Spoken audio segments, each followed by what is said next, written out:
Thank you very much for that introduction. And what an impressive gathering of people today who are all joined together in the cause of freedom. Mrs. Rajavi, thank you for your leadership, for your principle, for your compassion, and for your belief in freedom and your patriotism to the people of Iran. Thanks to the NCRI, the MEK, and the OIAC, and thanks particularly to the freedom fighters in Iran, the resistance. These are the people who are the real heroes. They are taking their place in history alongside those who fought the American Revolution and the French Revolution, those who opposed fascism and Nazism in the last century and communism as well. They are the fighters on the front lines of freedom against the most serious oppressor of human rights in the world today, the government of Iran.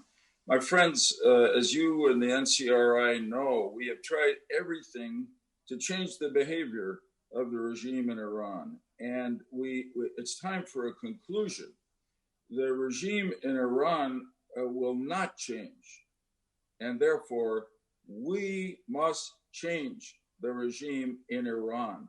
And that is what we mean when we say freedom for the people of Iran. The sanctions that we have applied have to be extended.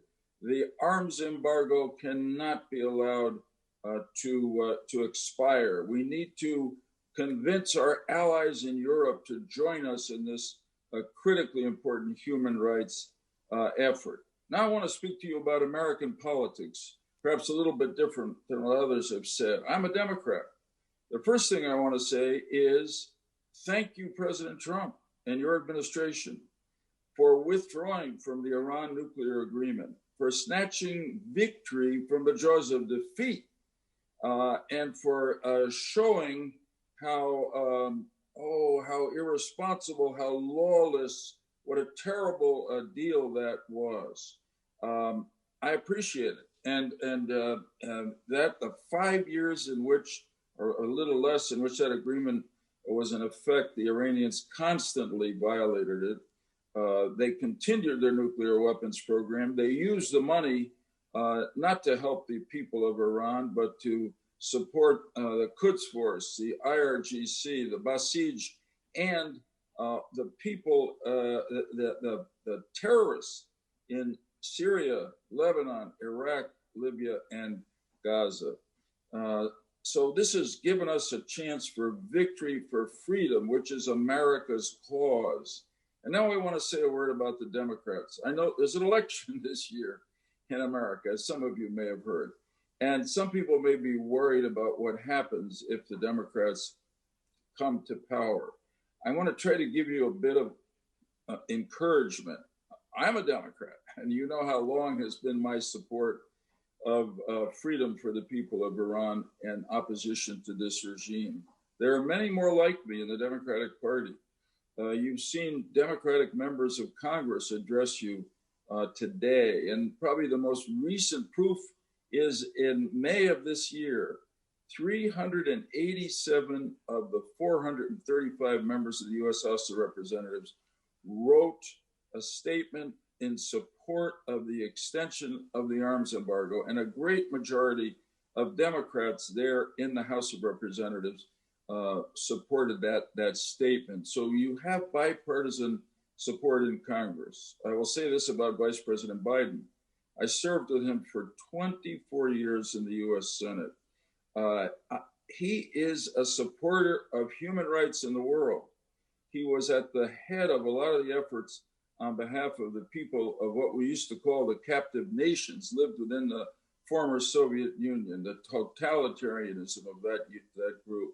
I fought side by side with him against the aggression and genocide against Muslims in Bosnia by Serbia during the period in the early 90s. So I have hope that if he becomes president, he will understand what is on the line here. It is consistent with who he is, and also that we will be able to convince him that the Iran today is not the Iran of 5 years ago. They don't deserve to be negotiated with. You can't trust them. They proved that in the way they responded to the Iran nuclear agreement. And look, as General Keane said, at what is happening in the Middle East, because America and our allies have gotten tough on Iran.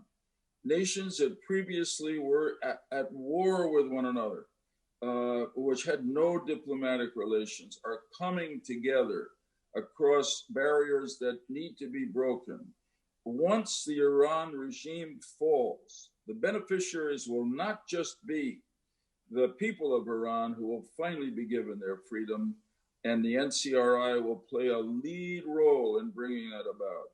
The beneficiaries will be the people of the world and the people of the Middle East. Aggression by Iran will end. Support of terrorism by Iran will end. And the people of Iran across national boundaries will join together in a new union that will bring peace and prosperity to that critically important section of the world. So the last time I spoke to you, I used a word that I learned when I was in Ashraf 3 last year, and I use it again, Hazer. Hazer meaning we're ready. And this time I want to point it directly to the heroes, the resistance fighters in Iran. And when we say Hazer, we are saying we are ready to support you in your uprising. We will not stand by mute as you take the lead, supported by the NCRI and MEK, to bring about the change for which we all dream and have worked in Iran. So I say again, Hazer, Hazer, Hazer. Thank you.